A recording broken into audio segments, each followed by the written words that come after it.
Hello friends, मैं विनय निर्भीक। Friends, आपका एक बार फिर से हमारे चैनल पर स्वागत है। तो फ्रेंड्स, यहाँ पर पोस्टपोनमेंट की खबरें डेली चल रही हैं, ठीक है। तो यहाँ पे कोई कुछ भी कह रहा है, कोई कुछ भी कह रहा है। बहुत से लोग कह रहे हैं पोस्टपोन हो चुका है, बहुत से लोग कह रहे हैं पोस्टपोन हो जाएगा। बहुत सी सारी ऐसी चीज़ें हैं, लेकिन आपको क्या करना है, इन सब बातों से डाइवर्ट नहीं होना है। आपको केवल अपने प्रिपरेशन पर फोकस करना है। जैसा कि मैं आपको बार बार कह रहा हूँ, अगर एग्ज़ाम पोस्टपोन होता है तो भी आपके प्रिपरेशन पर कोई इफेक्ट नहीं पड़ना चाहिए। आपका प्रिपरेशन जो है कंटिन्यू रहना चाहिए, या पोस्टपोन नहीं होता है तो भी कंटिन्यू रहना चाहिए। वैसे पोस्टपोनमेंट पर आप अपना ओपिनियन दे सकते हैं कमेंट बॉक्स में कि एग्ज़ाम पोस्टपोन होना चाहिए या फिर नहीं होना चाहिए, क्योंकि हमेशा क्या होता है, कैंडिडेट्स दो ग्रुप में बढ़ जाते हैं। तो यहाँ पर भी पूरे चांसेस हैं कि दो ग्रुप में बढ़ जाएंगे कैंडिडेट्स। कुछ लोग सपोर्ट में होंगे एग्ज़ाम में कि एग्ज़ाम हो जाए अपने टाइम पर, और कुछ लोग पोस्टपोनमेंट के भी सपोर्ट में होंगे कि एग्ज़ाम पोस्टपोन हो जाए, क्योंकि कुछ लोग कहते हैं लाइफ इंपॉर्टेंट है, एग्ज़ाम तो होते रहेंगे। उनका ये बात अपनी जगह पर सही है। मतलब जो लोग प्रॉब्लम फेस करते हैं वही प्रॉब्लम्स को समझ सकते हैं, और ये भी अपनी जगह पर सही है। जो लोग 3-4 साल से एग्जाम्स का वेट कर रहे हैं बट एग्जाम्स नहीं हो रहे हैं, तो ये भी फ्रस्ट्रेट हो चुके हैं, इन्हें भी एग्जाम की जरूरत है। ये रीजन देते, ये लॉजिक देते कि हम जिंदा रह करके क्या करेंगे जब घुट घुट करके जी रहे हैं, जब हमें नौकरी वगैरह नहीं मिल रही है, नौकरी छोड़ी नौकरी के मौके नहीं मिल रहे हैं, अपनी हम काबिलियत नहीं दिखा पा रहे हैं, तो ऐसे जीने से क्या फायदा। मतलब अगर देखा जाए तो दोनों लोग अपनी जगह पर बिल्कुल सही हैं, ठीक है। और खबरें लगातार तो बोल ही रही हैं कि मतलब कि एग्जाम पोस्टपोन हो सकता है, और सिचुएशन आप देख रहे हैं दिन पर दिन खराब होता जा रहा है। लगातार ओमिक्रॉन केसेस बढ़ते जा रहे हैं, यानी कोविड थर्ड वेव कहा जा सकता है ऑलमोस्ट आ चुका है, और कोविड केसेस डेली बढ़ते जा रहे हैं। इसमें कुछ ओमिक्रॉन भी है, कुछ डेल्टा प्लस भी, बहुत सारे वेरिएंट हैं इस समय आ चुके हैं। जबकि आप जानते हैं वैक्सीनेशन भी हो चुका था, बट कहीं भी कोई इफेक्ट नहीं दिख रहा है, ठीक है। अब बहुत से लोग ये भी लॉजिक दे रहे हैं, आखिर वैक्सीन किस लिए लगवाया गया था, वैक्सीनेशन किस लिए करवाया गया था, जब आपको एग्जाम ही नहीं कराना है, तो आखिर वैक्सीनेशन का मतलब क्या रह गया फिर, जब वैक्सीनेशन कोई इफेक्ट ही नहीं है। तो फ्रेंड्स, अगर आप लोग साइंस के स्टूडेंट हैं, अगर आप लोग पढ़े हुए हैं ज़रा सा भी साइंस, तो आपको एक चीज़ मालूम होगा कि जिस बीमारी का अभी तक पता लगाया ही नहीं जा सका है कि ये बीमारी कहाँ से स्टार्ट हुई, कैसे स्टार्ट हुई, इसका क्या सोर्स है, इसमें क्या क्या है, कौन कौन से वायरसेस है, क्या मतलब इसका डिटेल इन्फॉर्मेशन है ही नहीं, तो इसके वैक्सीन के बारे में कैसे सोचा जा सकता है। मैं शुरू से कह रहा था फ्रेंड्स, ये जो वैक्सीन्स वगैरह हैं ये मतलब कि उतने इफेक्टिव नहीं होंगे जितने प्रचार किए जा रहे हैं, ठीक है।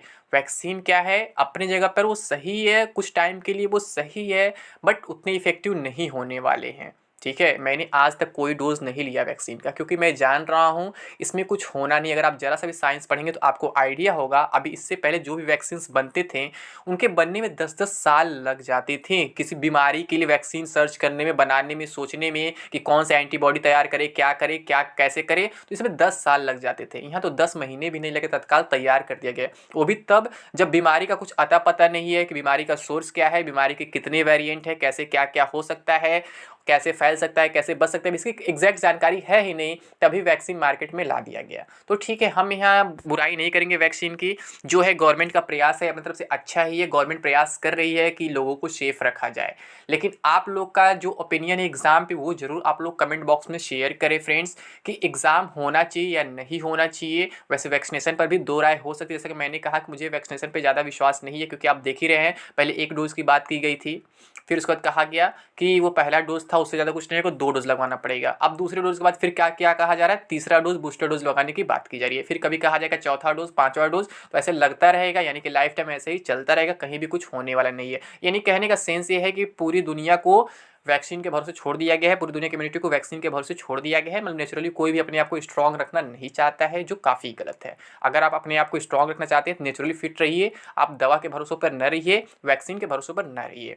वैक्सीन तब काम आता है जब 100% वेरीफाई हो चुका होता कि हाँ ये चीज़ सही है, बीमारी पकड़ी गई। जब अभी तक बीमारी नहीं कंफर्म हो पाई है कि इसके कितने वेरिएंट हैं, क्या है, कैसे हैं, तो फिर वैक्सीन की हम बात क्या करें। आप इतना खुद सेंस लगा सकते हैं, कॉमन सेंस, कि वैक्सीन तभी तैयार होती है जब वैक्सीन के अपोजिट जो बीमारी है उसके बारे में एग्जैक्ट इन्फॉर्मेशन हो। तो अभी हम यहाँ पे ओमिक्रॉन कोविड के बारे में बात नहीं करेंगे, हमारा मेन मुद्दा है ग्रुप डी एग्जाम डेट का पोस्टपोनमेंट अपडेट का।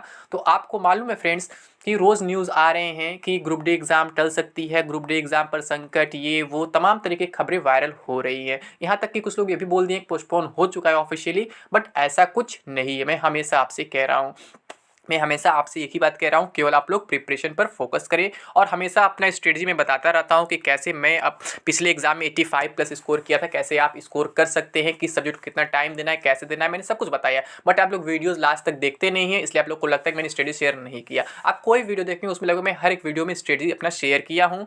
तो प्लीज़ आप लोग कोई भी वीडियो लास्ट तक देखा करें ताकि आपको सही जानकारी सही समय से मिल सके और आपको क्लियर हो सके कि हाँ कैसे ग्रुप डी को क्लियर किया जा सकता है। और मैं बता दूं फ्रेंड्स, ये अब तक की सबसे ईजीएस्ट वैकेंसी है अपने ऑल ओवर इंडिया में। इससे ईजी वैकेंसी कोई हो ही नहीं सकती है, क्योंकि पिछले बार जब हम लोग अप्लाई किए थे 2018 वाले वैकेंसी में, तो वहाँ पे 1,89,00,000 फॉर्म पड़े थे और वैकेंसी थी 62,907। ठीक है, और बाद में 200 बढ़ गया था कोलकाता बोर्ड में, तो हो गया था 63,107।